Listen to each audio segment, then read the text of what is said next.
Chapter 620, Ever After 5. It had been 4 days since Sienna had returned to Arath, and she had a packed schedule for every one of these past 4 days. On the first day she met with the king and the magic tower masters, and immediately after that she gave a speech to the crowd that had gathered in the green square. As she finished her speech, which was met with both tears and cheers, the whole city of Pentagon had begun preparing a huge festival. The next day Sienna participated in the festival procession and was paraded around Pentagon. The day after that Sienna took the time to meet with a group of young wizards, carefully selected by the 4 tower masters and the head of the Wizards Guild, who dreamt of becoming the next generation of Arath's leaders. The meeting started with a light lunch, but the attending young wizards were more interested in listening to Sienna's nagging than in the food. Sienna's nagging started with her complaining about the problem with young people these days, but as it eventually led to her providing each of the young wizards with individual guidance, everyone left the meeting satisfied. Today was still the 4th day of her return to Arath. Sienna had one final meeting with the royal family of Arath and the royal parliament. They had also tried to occupy her schedule for the rest of the day, but Sienna had firmly refused all of their appointments. This was because she felt that she had already done more than enough by allowing them to pester her for these past 4 days. Sienna complained, "It's not like I'm going to die anytime soon. Even if I don't take any measures to prevent my death, I'll still be able to live for over 100 more years. So why are you all making such a fuss? Fine then, I'll do whatever you want me to do, but in exchange for that I won't ever set foot in Arath again. Is that okay with you?" How could anyone dare to pressure Sienna further after being told it might make them an enemy of Arath for the rest of their life? Once Sienna managed to free up her schedule for the rest of the day by using this argument, she returned to the top floor of the Green Tower of Magic. This was originally the office of the newly appointed Green Tower Master Reincarnted, but during these past 4 days, Sienna had been using it for her temporary lodgings. Of course, Reincarnted had offered to return the entirety of Sienna's mansion to her for her private use rather than just the top floor of the Tower of Magic. If Sienna had so desired, she could have even claimed the entirety of Arath's royal palace for herself. But, no matter what, Sienna felt the most comfortable here on the top floor of the Green Tower of Magic. Along with her mansion, which had now become a museum, this was where Sienna had spent most of her time when she first lived in Arath 300 years ago. Sienna hummed thoughtfully as she sat in a comfy chair, holding up a gem as she carefully examined it. This gem was the Demon Eye of Fantasy, which had gotten cracked during their battle against the Demon King of Incarceration. Since then it hadn't seen any use, and thanks to Sienna's regular infusion of soul power, the crack in the Demon Eye of Fantasy had completely recovered. Sienna's focus intensified. She didn't have any regrets for what she had done. After inheriting the Demon Eye of Fantasy from Noir, Sienna had immediately sealed Morgiabella's soul into the Demon Eye. At that time she believed it was the best option available. If Noir was allowed simply to perish and disappear like that, she might become an eternal nightmare that would continue to weigh heavily on Eugene's heart. Sienna just couldn't accept that. That was why she couldn't allow Noir to die completely. Of course, there was also a secondary reason that she needed Noir's help to control the Demon Eye of Fantasy. Back then Sienna had no choice but to admit to herself that no matter how hard she worked, she wouldn't be able to wield the Demon Eye of Fantasy against the Demon Kings as skillfully as its original owner, Morgiabella. "In the end I was proven right, wasn't I?" Sienna muttered, her lips sticking out in a pout. When they fought the Demon King of Incarceration in Babel, would they have still been able to win if they hadn't used Noir to control the Demon Eye of Fantasy? Thinking about it rationally, the possibility of their victory would be extremely low. During that battle, everyone's strength combined was still less than that of the Demon King of Incarceration. If the Demon Eye of Fantasy hadn't been able to fuse reality with a dream world, it would have been much more difficult for them to push the Demon King of Incarceration as far as they had. It was only because they had pushed him as hard as they could that the Demon King of Incarceration had been forced to unleash his full power, which was what allowed the poison Balzac Ludbeth had turned himself into to activate. Sienna groaned in frustration. Since all Demon Kings were now dead, there would no longer be any reason to use the Demon Eye of Fantasy. In that case, sealing it away like this might be able to put a clean ending to everything. However, the power held by the Demon Eye of Fantasy was too great in its potential to limit it to mere battles. Her instincts as a wizard drove Sienna to figure out how to replicate the powers of the demon eye of fantasy, using only magic. But that wasn't the only reason Sienna was hesitant to simply seal away the demon eye of fantasy forever. Her interest in its magic was just an excuse. Sienna let out a deep sigh as she shook her head. If she just sealed the demon eye away like this, wouldn't Noir still become a nightmare for Eugene? No, I can't allow that, Sienna thought, shaking her head, knowing full well just what kind of personality Eugene or Hamel possessed. During the moment that he had slain Noir, the feelings that Eugene had carried for Noir Giabella, those feelings weren't just born out of the lingering influence left from his past life as Ogoroth. In the end, it was Eugene who ultimately remembered his past life's relationship with Noir. And while the two of them were facing each other in Noir's dream realm, they must have seen something in each other that appealed to both of their heart's desires. So, the nightmare of Noir Giabella that clung to Eugene following her death was ultimately an accumulation of his unfulfilled feelings for her. Such feelings would not disappear no matter how much time passed, but would instead grow stronger. Even if he didn't usually think about it, someday, it would suddenly return to the forefront of Eugene's mind to torment him. But was that really the only reason why she had yet to seal the demon eye of fantasy even though everything was finally over? At the moment of Noir's death, the feelings that Sienna had felt were. Sienna couldn't help but admit the truth. The words that Noir had whispered to her amid her specially crafted nightmare still bothered her. Noir's claims that Sienna would absolutely never reach the level of intimacy that existed between Noir and Eugene. Even though it was a destructive relationship, where they were doomed to kill each other despite harboring affection for each other, the bond between Eugene and Noir was so strong that whoever died, the scars that would be left on the survivor would never be erased. Sienna might not hold any desire for such a relationship, but in their final moments, Sienna had felt jealous of them. At the same time, she had also felt fear. Fear that if she allowed Noir to die like this, then perhaps, Noir would definitely reincarnate someday and come looking for Eugene.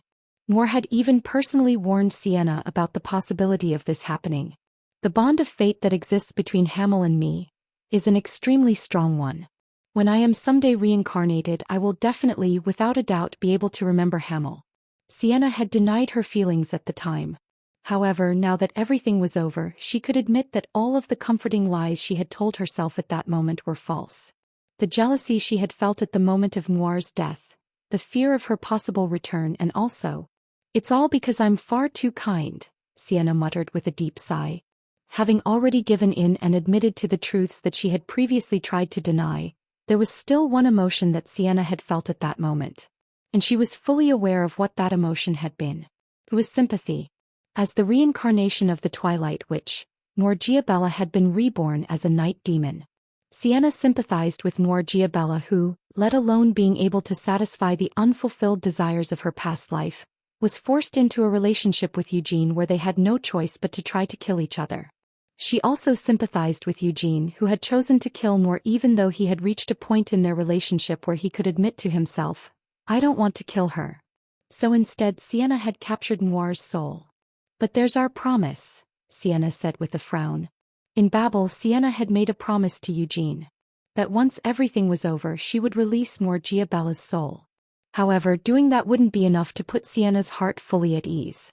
Sienna let out another deep sigh as she tapped the demon eye of fantasy with her finger. "Oh my," Noir said as she rose from the jewel in a purple cloud. She blinked her eyes for a few moments, stared at Sienna, then grinned happily. "It seems that very little time has passed since I was last out. Sienna Meridian, you appear to be in perfect health. And this place is..." While Noir was sealed within the demon eye of fantasy, she wasn't able to observe what was going on outside of her prison. Noir tilted her head as she looked around. "This looks like a wizard's room." Her probing gaze landed on the nameplate on the office desk. "The Green Tower Master Reinian Bors," Noir read out. "Ah, the position of the Green Tower Master was vacant at the time of my death. So it seems that since then she has become the new Green Tower Master, hasn't she?" "You're still just as talkative as ever," Sienna complained. "Well, that can't be helped, can it? It isn't like you'll be willing to explain the situation otherwise. So what's going on? How much time has passed since I was last let out? Since you aren't dead, you must have defeated the Demon King of Incarceration. And naturally that means Hamel didn't die either, right?" If Hamel were dead, you would definitely have followed him in death. And even if you were left with no other choice but to survive, you definitely wouldn't have this expression on your face, Noir observed with a giggle as she leaned forward to scrutinize Sienna. As long as the demon eye of fantasy was under Sienna's control, Noir couldn't use the powers of the demon eye of fantasy. However, her eyes, which should only be those of a lost soul, shone with a bewitching light as she looked into Sienna's eyes. Noir smirked. So it seems like everything is finally over, isn't it? Sienna remained silent. It looks like my guess is correct. But even if you defeated the Demon King of Incarceration, that should have still left you with the Demon King of Destruction. Did you actually manage to defeat the Demon King of Destruction without my help? Noir said with a doubtful tone. Don't act so cocky, Sienna snorted. We didn't even need your help. I guess that does make sense. After all, my abilities probably wouldn't have been a good match against the Demon King of Destruction. However, when you fought against the Demon King of Incarceration, you definitely did need my help, isn't that right? You don't actually intend to deny that, do you? Noir asked challengingly. Sienna tried to avoid the question. Stop bringing up something that's already in the past. A faint smile spread across Noir's lips. In that case, shall we talk about the future instead? Noir stepped back from Sienna with a light skip and sat down on a nearby sofa, as casually as if this was her room. So, what do you plan on doing with me? Noir asked. Sienna fell silent once more. I've already known about the complex mix of emotions you feel towards me for a while now, Noir said before smirking. No way, did you actually think that I hadn't noticed? Sienna Meridian. You're truly much worse at hiding your feelings than you think that you are. A comfortable death would be a luxury you don't deserve, Sienna spat out, glaring at Noir. I will not allow your death to become Eugene's nightmare. I also won't allow you to come looking for us someday after being reincarnated. And what does that leave? Noir raised a brow. I will not set your soul free. I've given it a lot of thought, Sienna slowly admitted. How can I make you who has already died suffer even more? How can I make it so that your death will not become a nightmare for Eugene? Noir didn't say anything to this. Instead, she kept staring at Sienna with that same annoying smile that she had always kept on her face while still alive.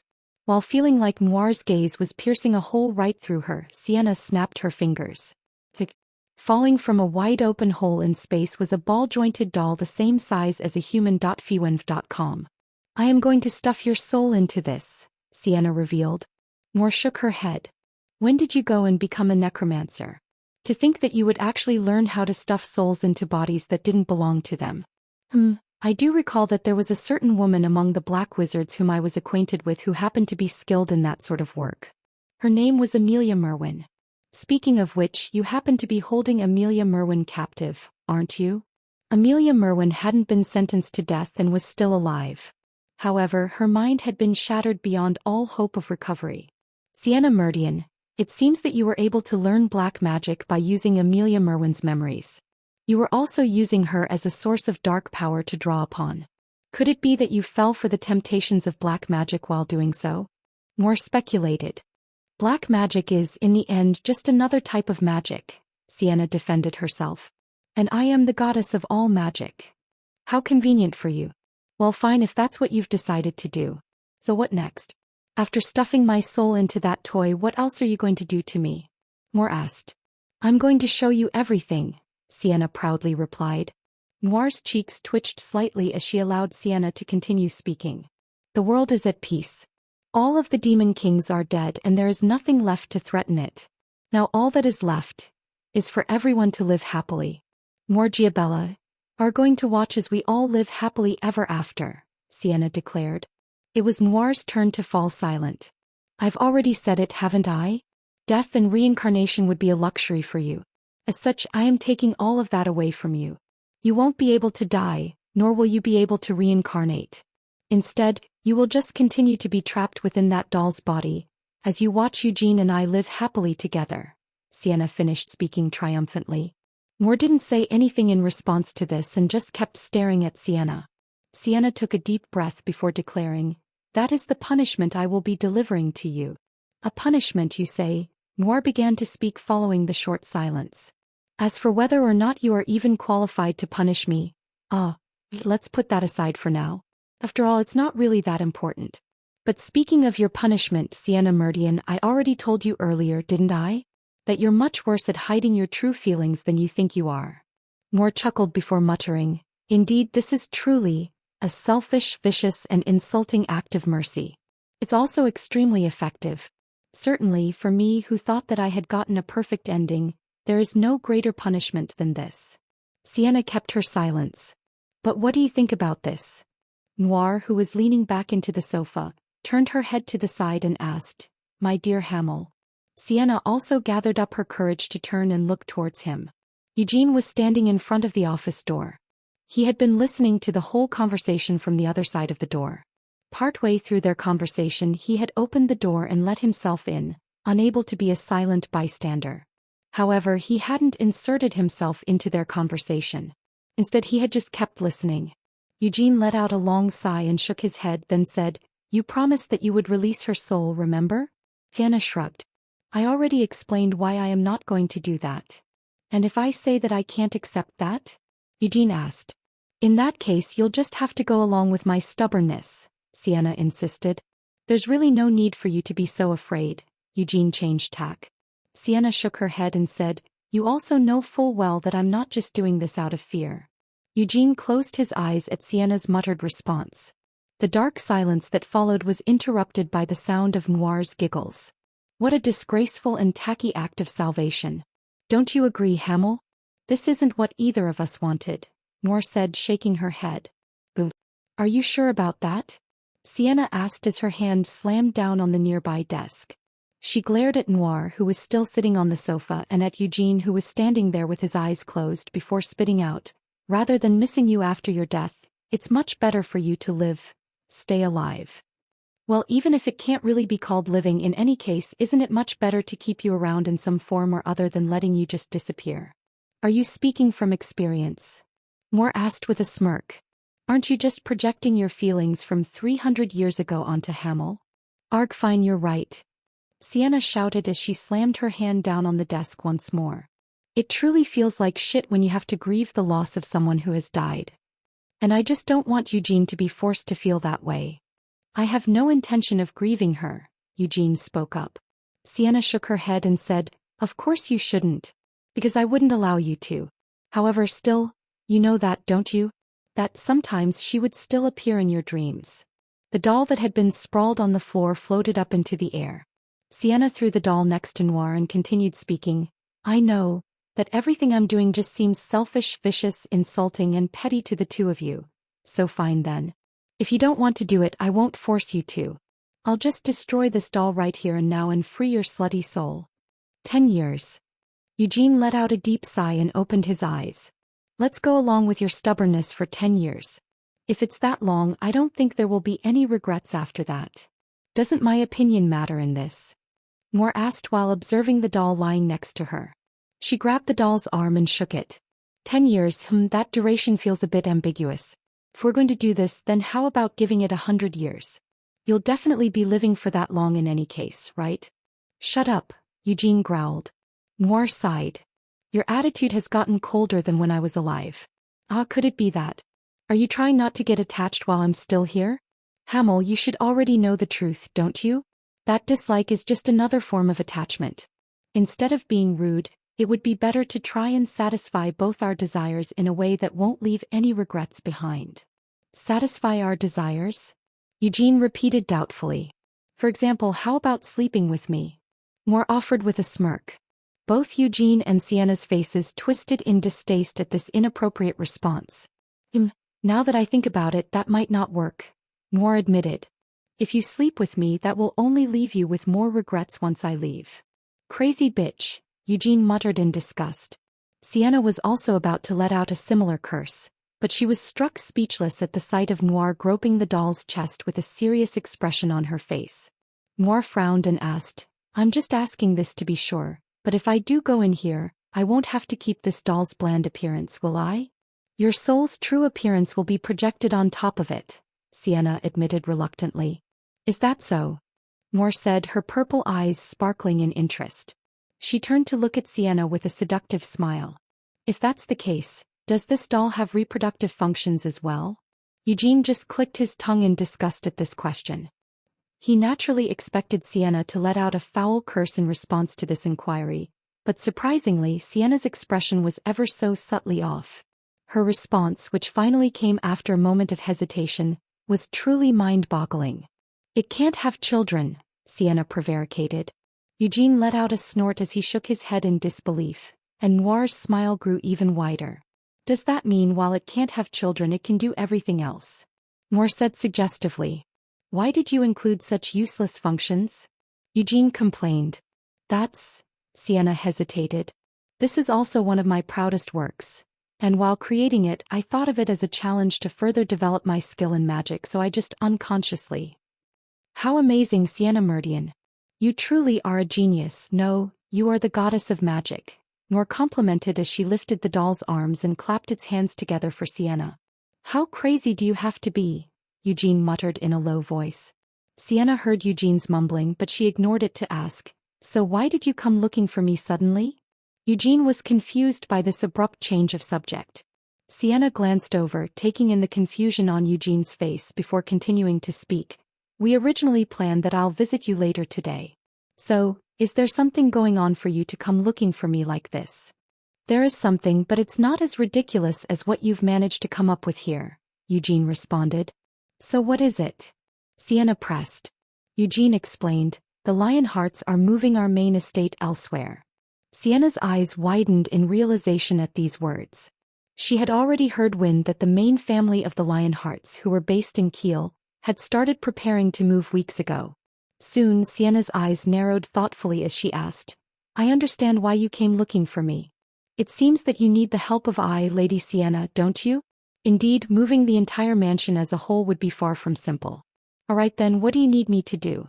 Should I just uproot the entire forest and move it as well?" Eugene nodded his head. Over the course of these past 4 days, Eugene had shared a lot of discussions with the members of the main family about the move. At first they had been planning on just the main family members moving out, allowing the elves to use the entire estate for themselves comfortably, but the elves had rejected this plan. The elves led by Signard had already adapted to life in the outside world and had no desire to return to the rainforest and their former home next to the World Tree. But more than that, they were determined to use a part of their long lives to repay the favor the Lionhearts had shown them. "What about the dwarves?" Sienna asked. "They said they would follow us as well," Eugene answered. Sienna raised a brow. "In that case things won't be all that different from how they are now." Eugene shrugged and said, "That just means we need to claim a much bigger territory than the one we already have." They needed a territory so large that even after including the forest of the elves that was centered around the saplings of the World Tree as well as the dwarves' continually expanding workshop, it still wouldn't encroach on the main family's living space. "No way," Sienna gasped. She had suddenly thought of an abandoned piece of land that was no longer owned by anyone. The new home of the Lionheart family would be located in the city of Pandemonium. Open Bookworm and Danthman's thoughts. OBW, so I guess this makes Sienna the goddess of sex dolls as well? Momoha. I laughed so hard at OBW's comment. Chapter 621, Ever After 6. We should just tear it all down. That was what Eugene had said when he had last glared down upon Pandemonium.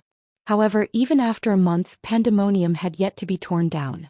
There were many reasons for this, but the biggest argument for its continued existence was its historical value. The current Helmuth could no longer be called an empire, but Pandemonium had been the capital of the most powerful empire on the continent until just half a year ago. Since then, the empire had collapsed, and Pandemonium had been uprooted from its original location and planted in the former neutral zone between Uras and Helmuth. The constantly illuminated streets and the concrete skyscrapers that had once symbolized Pandemonium had also disappeared. "I still feel like it would have been better just to tear it all down," Eugene said as he looked down on Pandemonium from the skies above. The walls of the city had crumbled. Most of the buildings had also collapsed. The majority of the destruction had been caused by Melkith, and whatever remained had been almost completely destroyed by the descent of the Demon King of Destruction and the subsequent battle. Eugene turned and asked, "How is it? Do you sense anything?" As this casual question was tossed his way, Vermouth, who had been standing next to Eugene, reopened his closed eyes. He looked down on Pandemonium for a few moments and then slowly nodded. "He swapped the two sides," Vermouth declared. "What?" Eugene frowned in incomprehension. Vermouth explained, the original city was swapped with the dimension on the other side of this space. As Vermouth's finger drew a circle in the air, it created a slight gap in space through which a whole different vista was made visible. Tall concrete skyscrapers could be seen on the other side of the circle. It was the same cityscape Eugene had seen during his last visit to Pandemonium. I thought that he had just torn everything down and built over it, Eugene muttered as he crossed his arms and pondered this new information. After considering the few options that met their requirements, Eugene had decided on Pandemonium as the new home of the Lionhearts. As for the minor problem that this vast area of land was far away from Kiel's borders, he had already discussed this matter with the Emperor. The greedy Emperor had suggested that the Patriarch of the Lionheart clan be granted the title of the Grand Duke of Kiel and that Pandemonium, which no one was currently claiming ownership of, be made the fief of the Grand Duke. His goal was to turn Pandemonium into the Lionheart Duchy. If that were to happen, then from the Kiel Empire's perspective, not only would they be able to cling on tightly to the Lionhearts, but they would even gain various other benefits, including a brand new duchy. At present, Pandemonium was located on the border between Helmuth and Uras. If Pandemonium were to become the Lionheart Duchy, the imperial family of Kiel would easily be able to keep a close eye on Uras and could even interfere in the ongoing internal affairs of Helmuth, which was slowly transforming itself into a republic. Well, aren't you greedy? Unfortunately, things didn't turn out the way the Emperor wanted.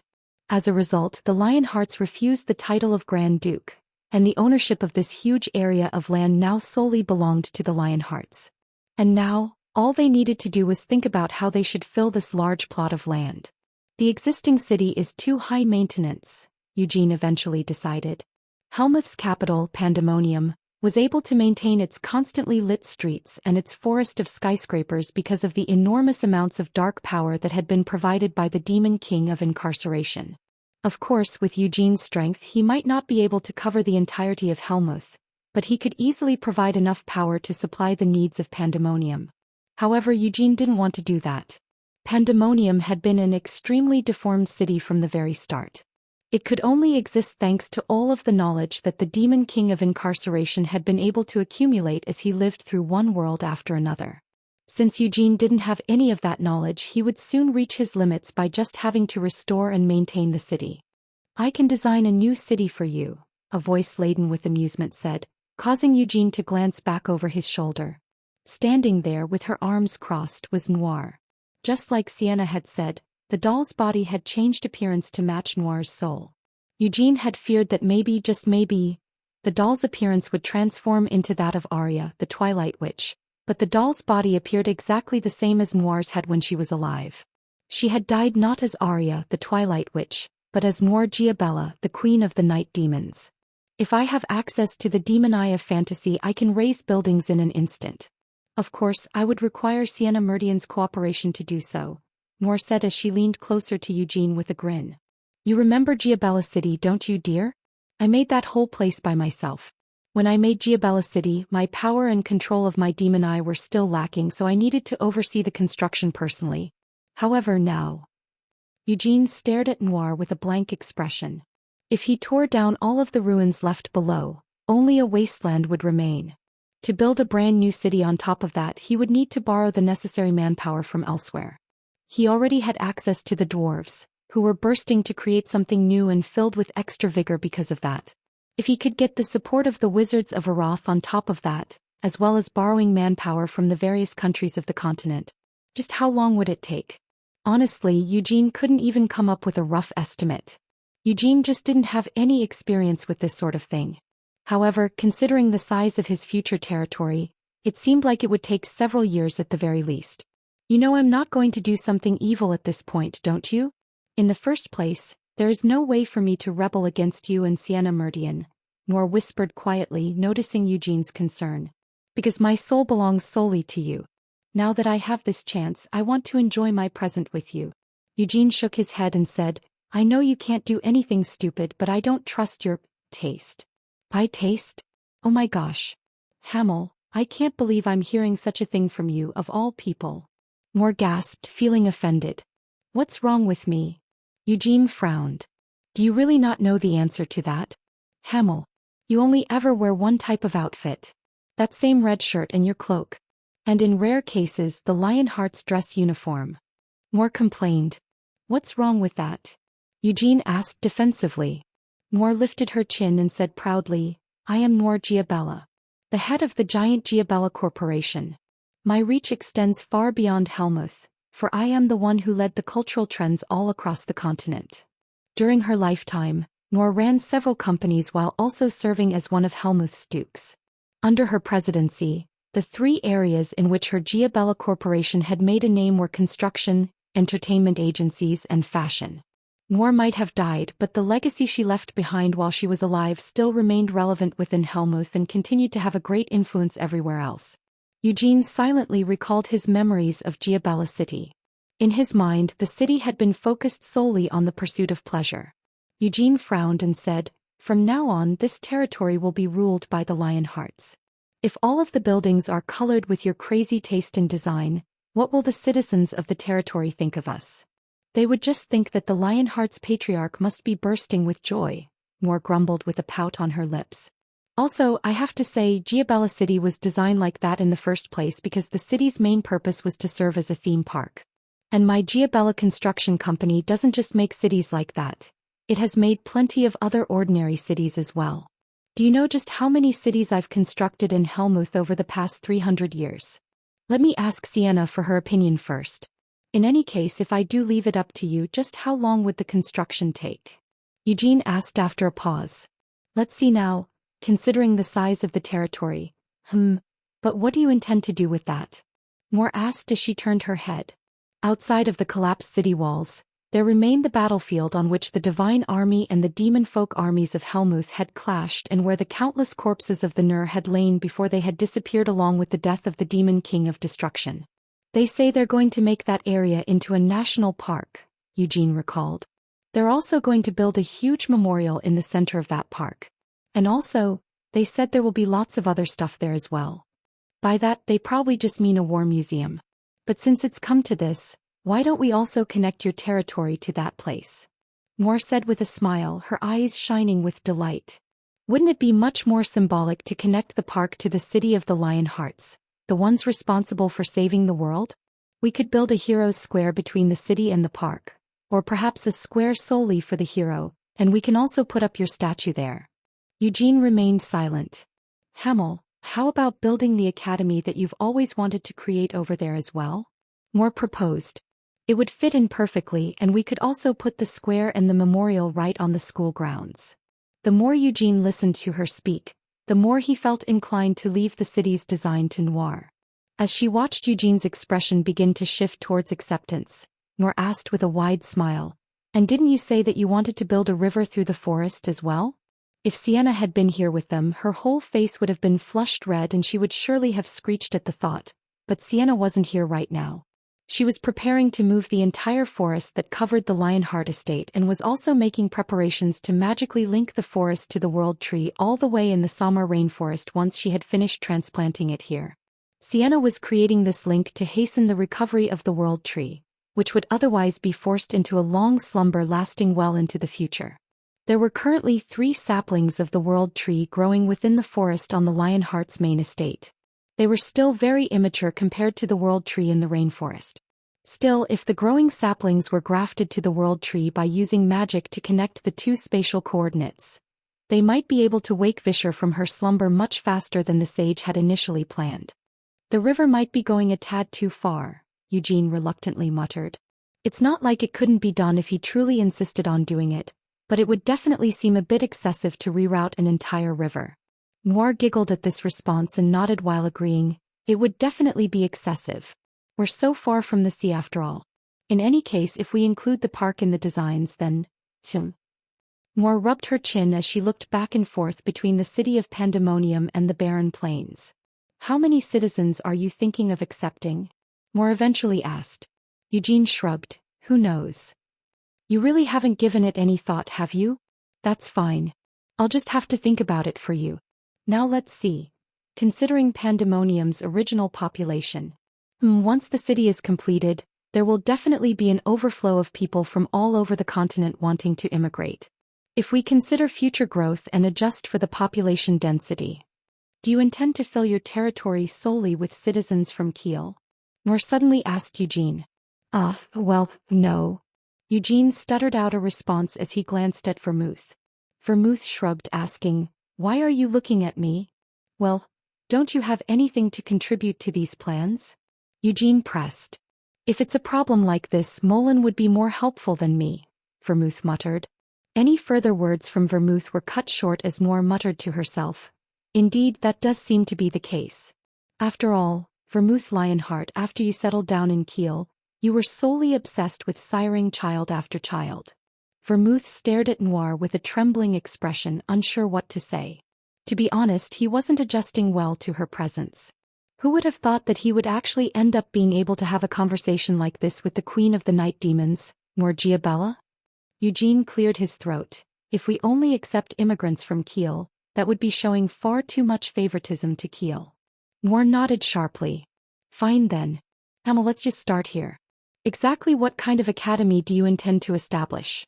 There's no way it would be a place that just teaches accounting or something like that. Eugene hesitated.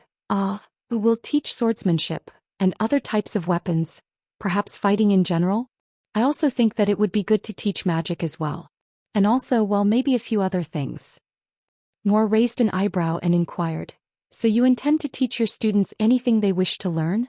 On top of that, you'll be opening your city to everyone so that people from any country can immigrate here. Are you just going to get rid of all racial barriers as well? Eugene shrugged and said, I don't know about Sienna, but I believe in treating all races equally.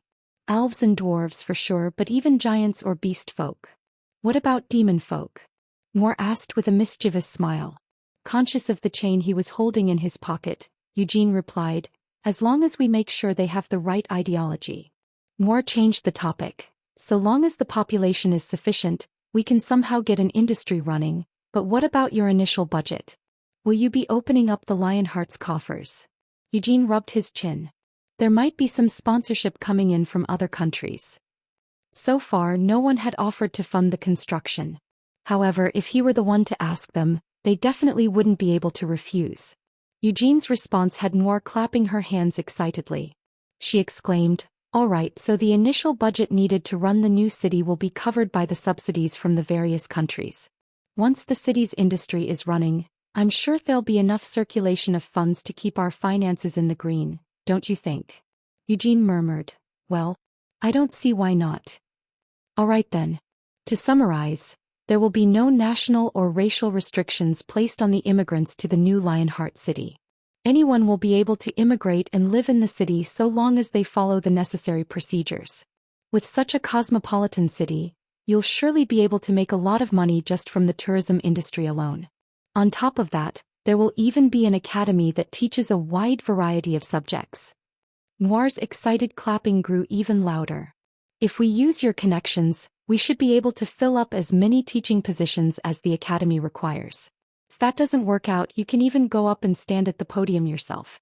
On that basis alone, the academy is sure to attract at least 10,000 students. Perhaps we should consider charging admission fees.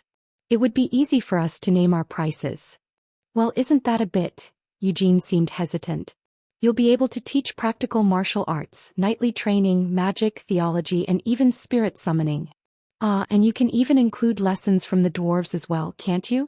What an amazing vision for a city, and so idealistic. You're probably the only person in history who could create a city like this, Noir said with an admiring sigh. Eugene frowned and asked, are you being sarcastic or what? Sarcastic? Oh, I truly am impressed. The Lionheart's new city will be a much more impressive city than my own Giabella city, and I'm the one who will be responsible for building it, won't I? Noir smiled brightly as she embraced Eugene's arms. Should I also take a stand at the podium? An academy doesn't necessarily only have to teach younger students. There are classes for adults. But teaching sexual education to the younger students might be a nice change of pace as well. Stop with that bullshit. So exactly how long will it take? Eugene demanded, shaking off Noir's blatant attempt to squeeze his arm between her chest. Noir shook her head. First of all, I have to summon my employees in the Giabella Corporation from Helmuth to get their advice. I'll also need Sienna's help. How are you planning on using the demon eye of fantasy? You're not going to do something too draining like linking reality with your fantasies, are you? Eugene asked cautiously. If I don't do something like that, the time taken will be far too long. Don't worry. I have no intention of turning the place into a nightmare. Like what we did in Babel, I will align my power with Sienna Meridian's magic to alter reality. That said, since creating something out of nothing is extremely difficult. Noir, who had been calculating various sums in her head, turned to Vermouth and asked, let's use the materials from the abandoned city on the other side of Pandemonium. Does that sound plausible? It wasn't just Eugene who was having a hard time keeping up with the rapid pace of the conversation. As he had said, Vermouth had no experience when it came to such things, so he just nodded his head with a bewildered expression. 1 month, Noir said with a bright smile. In 1 month I will create the most impressive city in the entire continent atop these ruins and plains. A city where the cultures and values of all races can come together, and they can enjoy various sensual pleasures. No way, Eugene interrupted Noir's vision with a harsh rejection. Noir pouted and grumbled. Do you really think it makes sense for a city of this size not to have a red light district? Hamel, even if you reject the idea, the people of the city will desperately desire its construction. Eugene finally conceded, I won't allow any succubus clubs. Fine, we can draw the line on what is humanely acceptable by following the laws of the continent. Noir snorted before shrugging her shoulders in a compromise. Now, as payment for all of this construction, Hamel, how about compensating for my services with a night in your bed? Eugene scowled. Are you insane? Then how about just a kiss? Noir kept trying. Get lost. Eugene impatiently shooed her off. I always knew you were a cold-hearted person. Noir calmly sighed, showing no signs of displeasure despite the repeated rejections. As a first step, she had been promised 10 years of life. If they could spend that amount of time together without trying to kill each other, then, as their hatred slowly faded away, Noir chuckled to herself with a seductive smile. Now that you're alive again, you should have these back, Eugene suddenly said as he reached to grab the necklace hanging around his neck. Strung on the necklace were the rings that he had received from Noir during the moments when Giabella City had collapsed around them. The rings were a matching pair that had both Hamel and Noir's names engraved onto them. Now that Noir had been resurrected like this, there was no longer any need for Eugene to keep wearing this necklace. I don't want them, Noir quickly said, just as Eugene was about to take the rings off of the necklace. Strictly speaking, it's not like I am currently alive now, am I? I still can't have children either. But you're also not dead, Eugene tried to argue. I still believe that I am actually dead. I've just been turned into something like an undead. As such, regarding those rings. Noir raised her finger with a faint smile. Her approaching finger tapped on the pair of rings hanging from the necklace. You should keep them. Though if you ever want to return those rings to me, it should only be after we get into a relationship where it would be appropriate for you to offer me a ring. That sounds like a terrible idea, Eugene said, shaking his head with a twisted expression. But he didn't move to pull the rings off of the necklace. Open Bookworm and Danthman's thoughts. Momo. Looks like Noir is back to building her enterprise, the savvy businesswoman that she is. Chapter 622. Ever After, 7. In the Trescia parish of the Holy Empire of Uruz. Christina had grown up in a remote monastery located in this parish. She had been abandoned at the gates of the monastery as an infant, taken in by the priests, before being adopted by Cardinal Sergio Rogerus when she was 10 years old. From the moment she was abandoned at the monastery and taken in by the priests, Christina's future had been set on the path towards priesthood. A major turning point that had altered this future was her becoming the adopted daughter of Cardinal Sergio Rogerus. Since her adoptive father was an extraordinary priest who had even risen to the high position of a cardinal, there was no way that Christina could be just another ordinary priest either. With each year that she grew older, Christina's appearance increasingly resembled that of the saint, the faithful Anise, whose name had left its mark in history. The parishioners who visited the cathedral would even whisper that young Christina seemed to be the second coming of the saint. So naturally, Christina had set her sights on becoming her generation's saint. This might not truly have been a product of Christina's will, but the young Christina could not refuse the expectations and prayers of the people around her. Christina had received personal lessons in theology from Sergio Rogerus before being taken to the Fount of Light, where saints and saint candidates had performed rituals throughout history, and after becoming a proper saint candidate she had been assigned to the Al-Kardi parish, a place which could be called the front line in the spread of the teachings of the light. Now she knew the truth. It was by no means a coincidence that Christina had been adopted by Cardinal Sergio. Christina's appearance gradually growing to resemble that of the faithful Anise also wasn't a coincidence. The blatant expectation in their gazes that even a child could read. The oppressive attitude with which her adoptive father had taught her theology. The prayers at the fount of light that were no different from torture. Christina could remember it all. Christina had known that the source of the water within the fountain was the strange light that was emitted whenever she shed blood. She could sense the origin of the discomfort she felt whenever her consciousness floated out of her body during her prayers, and she recognized the identity of the faint sobs that she had heard. Christina silently stared at what lay in front of her. This had once been a holy site of Ura's, known as the Fount of Light, but now it no longer existed. Now nothing else remained in this location apart from a huge cemetery. A few years ago, Eugene had killed countless paladins and inquisitors on this spot. They had tried to test and challenge the hero and had paid the just price for doing so. The countless corpses had been thrown down into a deep, dark pit. There had been more than a few who had barely managed to cling to life, but none who had fallen into that pit had come out alive.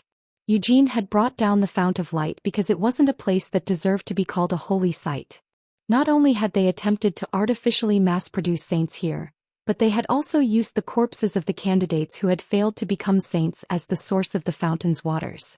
Even Eugene, or rather Hamel's companion, the faithful Anise, had been sacrificed to the fountain.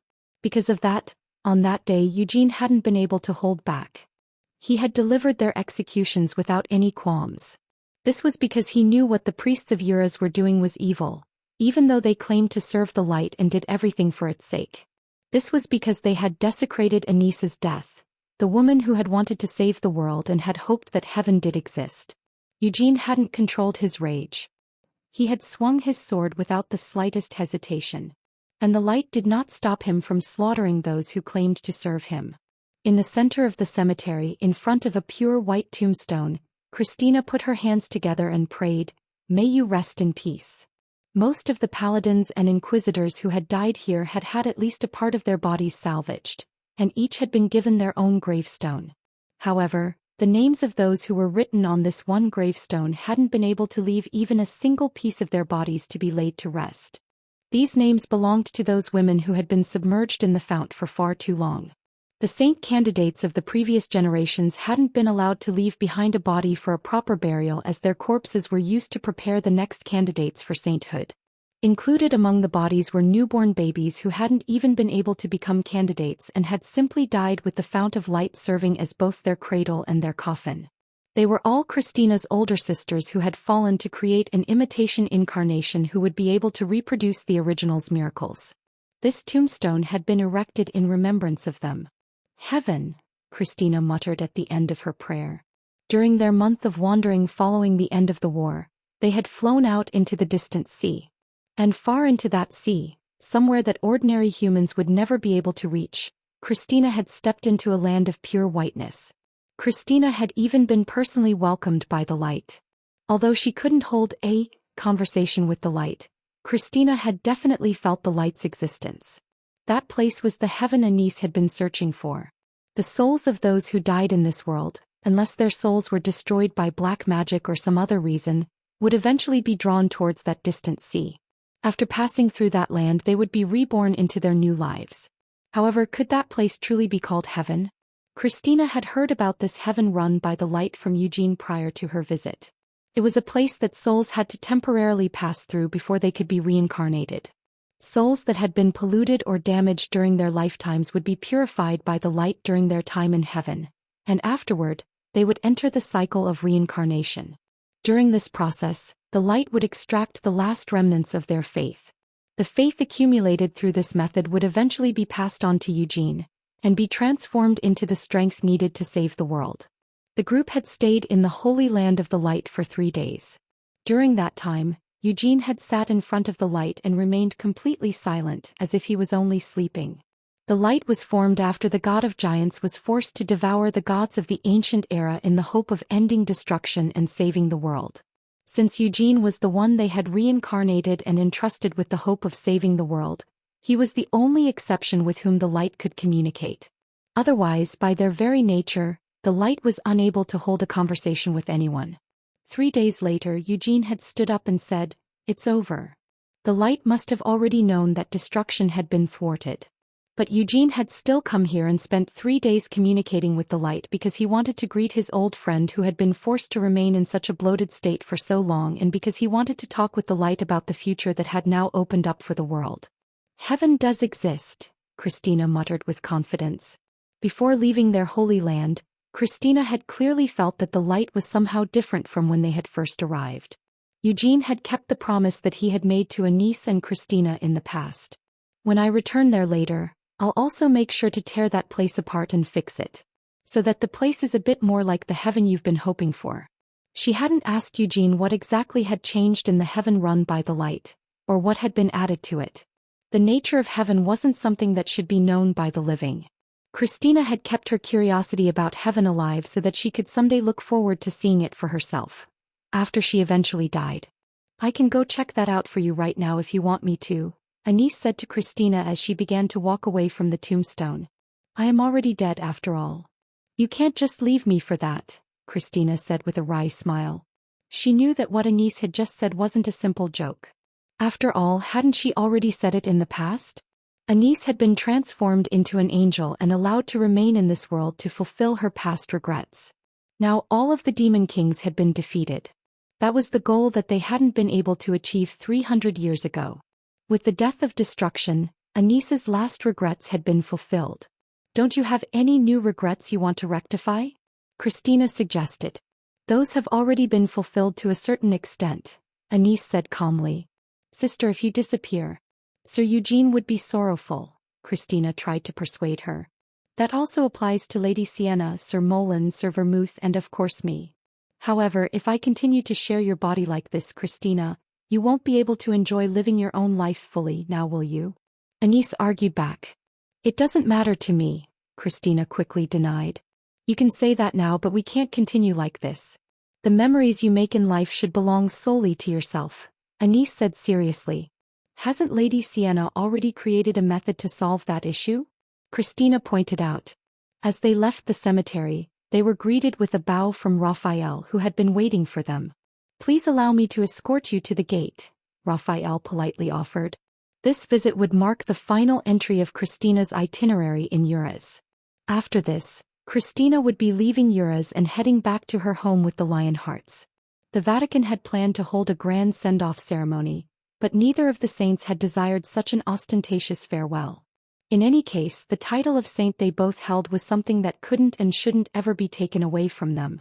Ures no longer dared to reach their hands towards the saints, but the countless believers of the light would always remember them for what they had done and be filled with a desire to get closer to them. "Sienna's method H," Anise muttered thoughtfully as Christina stepped into the carriage that was being drawn by Apollo. Through Christina's eyes, Ansi stared at the large suitcase that had been placed on the opposite seat. "Her method is so amazing that it even managed to ignite the lingering regrets I've been holding deep within me," Anise admitted. "However, I'm not sure if that is really the right choice to make." Christina silently reached out and pulled the suitcase onto her lap. With a click, the suitcase opened, revealing how the insides of the suitcase appeared distorted due to the spatial magic that had been placed on it. Christina reached into the suitcase and pulled out a large life-size doll before placing it down on the opposite seat. With this doll body, even the queen of the night demons, Norgiabella, was given a chance at a new life. "Is there any reason why you shouldn't do the same, sister?" Christina argued. Anise frowned to herself. "I'm really not happy with that. So much so that, when I heard the news, I honestly suspected that Sienna may have gone senile." Christina also couldn't help but agree with Anise's misgivings. Unlike Sienna, the saints were having a hard time accepting Noir Giabella's resurrection. Even if Noir wasn't the life-threatening enemy she had been in the past, it wasn't like all of the danger she had put them through in the past would disappear now, would it? Of course. I also think that there are grounds to sympathize with Noir Giabella for being subjected to such a twisted fate. However, even with that said, isn't it too much of a kindness to grant her a new lease on life? Anise complained. Christina defended Sienna. Lady Sienna did say that this new life was the punishment she had laid down on Noir Giabella. Anise snorted. You already know full well that that isn't the only reason that Chick gave Noir a new life, don't you? Yes, I am aware. Lady Sienna has a very soft heart. However, she is not foolish enough to show Noir Giabella mercy out of pure sympathy. On top of that, Christina slowly trailed off as she turned her head to look out of the window. The distance from here to Pandemonium was quite far, so she couldn't actually see the scene taking place there. But as she stared in the direction of Pandemonium, Christina pictured in her mind the large-scale construction that was currently underway on that site. Christina sighed and said, Noir Giabella is certainly capable. She can be used in as many ways as needed. I understand the reasoning for getting as much use out of her as needed before sending her soul into the afterlife to pay for her crimes. But to think that Sienna would actually give her 10 whole years. Anise shook her head. Considering Sienna's personality after 10 years, they will surely have formed an ill-fated relationship that will prevent her from releasing Noir's soul. Then shouldn't we both work together to keep Lady Sienna in check so she doesn't do such a thing? Christina said with a broad smile as she grabbed the doll's hand. I know all sorts of things about you, sister. Even now, you still have many regrets that keep you from departing this world. And to think you used to be so innocent and cute, Anise muttered with a wry smile. The thought that it would be better for her to leave this world and go to heaven had completely disappeared over the course of her conversation with Christina. Even in the past I wasn't that innocent, Christina argued. Well, who knows? Setting aside your sharp tongue, I feel like you used to be gullible. However, that no longer works. At some point I became the one who was being swayed by you instead. Anise sighed. Christina smiled. I learned it all from watching your example, sister. Anise chuckled at the cheeky response. Fwoosh. With a burst of light, Anise emerged from Christina's back. Furrowing her brow, Anise moved to sit next to the doll on the seat facing Christina. But won't people make fun of me? Anise shared her concerns. What are you talking about? Christina asked in confusion. Anise pointed out the irony. I'm talking about the fact that I, a priest and a saint who died 300 years ago, still insist on defying the laws of life and death by seeking to continue living inside a doll. Oh, Lady Anise, Christina said with a cheerful smile. This time Christina didn't call her sister. Anise's eyes widened in surprise at suddenly being called by her actual name. While we were in the belly of the demon king of destruction, among all the words that Sir Eugene, Lady Anise, Lady Sienna, and Sir Moulin said to Sir Vermouth, there was one line in particular that I took deeply to heart. Which line do you think it was? Christina asked rhetorically. Anise just looked at her. It was when you all told him that he deserves to be happy. Yes, I also agree with that thought. Everyone deserves to be happy, and the same applies to you, Lady Anise, Christina said, reaching out to grab Anise's hand. However, Christina couldn't feel any sensation or resistance from Anise.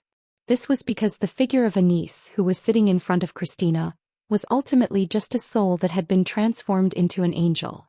And although Anise could be seen and spoken to, the warmth of her skin and flesh could no longer be felt. Whether it was eating food or drinking alcohol, all of that could only be possible for Anise if she experienced it through Christina's body. Christina's face grew serious as she said, Lady Anise, you passed away 300 years ago. Your corpse was processed into holy relics, with part of it being thrown into the fount of light, while other parts were passed down from candidate to candidate, until they were finally transplanted into my body when I was just an infant. For the sake of the world, you even offered up your own body. And your soul, unable to rest, became an angel so that you could stay here with me. I wanted to do it, Anise slowly insisted. That's because you didn't have any other options. You did it because you had no choice but to do it. However, now you don't have to do such a thing. There are no more helpless choices for you to make. You don't have to do anything that you don't want to do, Christina said encouragingly. That is true, Anise gave in, shaking her head with a wry smile. You're appealing to my human emotions and desires, rather than challenging my principles and faith, so I have no choice but to concede. Fine then, Christina, I'll do it. Lady Anise, if anyone ridicules your choice as an ugly act of clinging to life, I will personally slap some sense into them, Christina promised. All right, but don't expect me just to stand there and listen to it. You can slap the left cheek and I will slap the right, Anise agreed with a grin. They let go of each other's hands. While placing her hand on the chest of the doll sitting next to her, Anise muttered, "Now what was in that explanation that Sienna sent over again? She said that it could eat food and drink alcohol, didn't she? However, she also said that it couldn't have any children, right? If she continues her research into it, she might be able to improve it even further," Christina said optimistically. "I don't particularly want to have any children. But it would be interesting to see what yours and Eugene's child looks like," Anise teased. Christina repeated the word thoughtfully, "a child. But shouldn't Lady Sienna be the first to give birth?" Anise raised a brow. "You're not going to stammer out a denial? Your face isn't even blushing." Even though she was being teased, Christina's face hadn't reddened in the slightest. Instead, a faint smile hovered over her lips. Her eyes were curved in laughter, and her blue pupils were sparkling with menace through the thin gaps between her eyelids. Anise felt her soul tremble at the insidious danger she felt lurking behind that smile. As expected, Christina certainly wasn't innocent any longer.